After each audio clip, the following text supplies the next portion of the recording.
How has your opinion of men changed over the years as you got a deeper understanding of them? And something I even heard you said is that you questioned if men even had souls. That's a little harsh, right? You questioned if men had souls. I did. I did. I really did. I think I went from over the years, if we were to start over the years, I was chasing boys by about 7 years old. I just wanted to be with them all the time. And then by the time I was 17 years old, I thought they were bigger and stronger and would hurt me. And by the time I was 27 years old, I thought they didn't care what I needed or were actively withholding it. And then, as you probably know, I started studying men in 1991 when a colleague of mine was called a frog farmer, as in a woman who brings out the worst in men instead of the best. And I recognized myself in that comment and I was relieved. I was actually really happy about it because I'd been involved in transformation since I was 19 and I had transformed myself many times over, had utterly failed to change men. And the idea that I was doing something that I could stop doing, and then maybe there's something I could start doing to bring out the best in men, that I was so excited about that. And and yeah, and at the time, I was angry, I was hurt. I thought, I mean, I was born in 1960, so I grew up with a confusion about liberation and traditional marriages. And, the message that I got from my mother was, you, as a woman, you have to have a man, but don't ever need them. So it's that was tricky to navigate.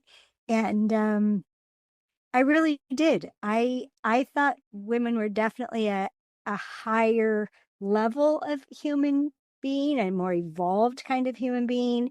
And I really did question if men had souls.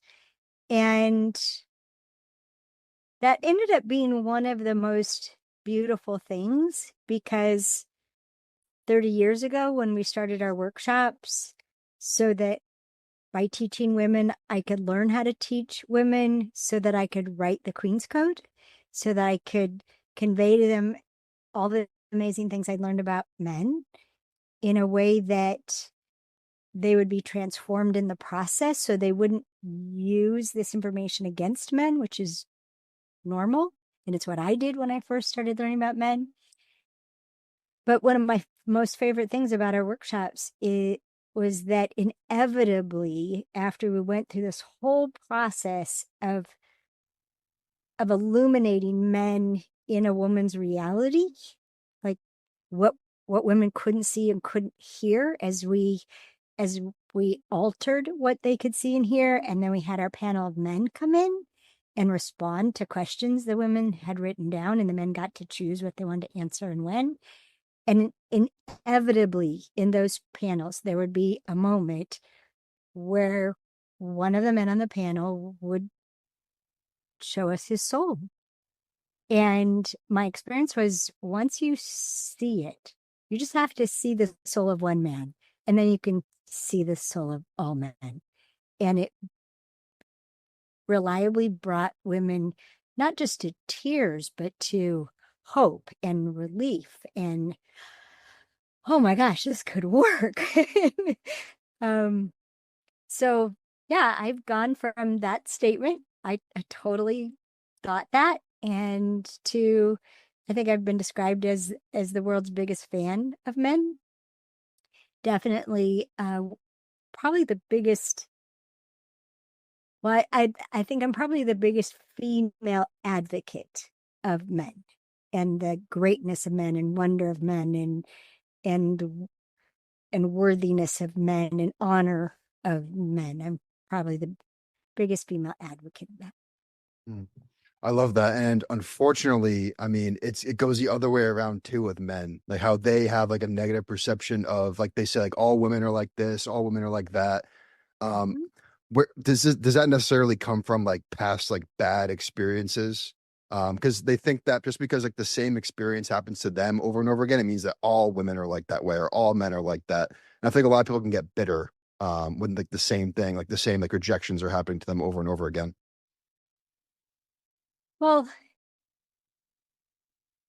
as human beings, we don't handle any kind of failure very well, Mm. and especially in personal and romantic and sexual relationships, it's just too close to home. But what I discovered is that as much as what women are doing consciously and unconsciously brings out the worst in men, what men are doing consciously and mostly unconsciously brings out the worst in women. And we literally have opposing instincts. And and those opposing instincts cause a perception of each other, cause a reality of this is who men are. Because we keep doing the same things, men keep reacting the same way. Men keep doing the same things, women keep reacting the same way. It's because of how we're wired that we don't understand, because both men and women tend to think, without even knowing it, that we're a version of each other. And like the way that I described it from early on, that a man is a hairy, misbehaving woman. That's what women see.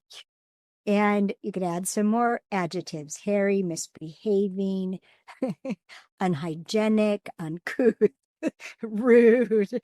I mean, they could go on and on. There's a lot of But words you could say. a lot of words, yeah. And we collected them as part of the process of women's transformation.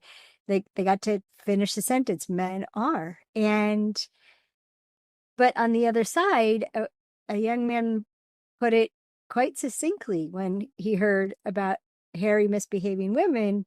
He was like, oh, so like women are distracted, emotionally indulgent men? That's how we can occur. We can occur as scattered. Scattered, he said, scattered, emotionally indulgent men. And we can occur that way. And it's mystifying. We we're mystified by each other, but instead of acknowledging that and interacting with it at that level and some potential curiosity, we're mostly just really frustrated. And we, both men and women, take so many things personally that are not personal. It's, we I have women tell me all the time, oh, they've told me this so many times, I just am so ashamed of myself because I have something I have to do and then I procrastinate. And I'm like, how do you procrastinate? I clean. I like, instead of going to my office and working, I go to my office and clean. And then they find out, women, with our awareness, what estrogen does to our brain, we have to eliminate the distractions our in our environment in order to focus and produce a result. Whereas men are the opposite, right? Testosterone naturally creates an affinity for commitment, and you commit to a result, and your brain screens out everything irrelevant to that result, including somebody talking to you, including being hungry, including being tired, until you're, like we described in the Queen's Code, until you're at the breaking point. And we're intruded upon all the time. Y'all are only intruded upon when something busts through the surface. I'm hungry, or I'm tired, or I'm Mm. Yeah. sex. I need sex at the breaking point, Mm. which then has it leads to women thinking men are rude because you don't know you're hungry till you're at the breaking point, and then you're just like, food, right? And everything occurs that way. You're tired, you fall asleep wherever you are. We're mystified by that. We have to be in a place that feels safe. We have to feel safe in order to fall asleep somewhere. And you guys can fall asleep with the window down in front of a convenience store, which to us is just insane.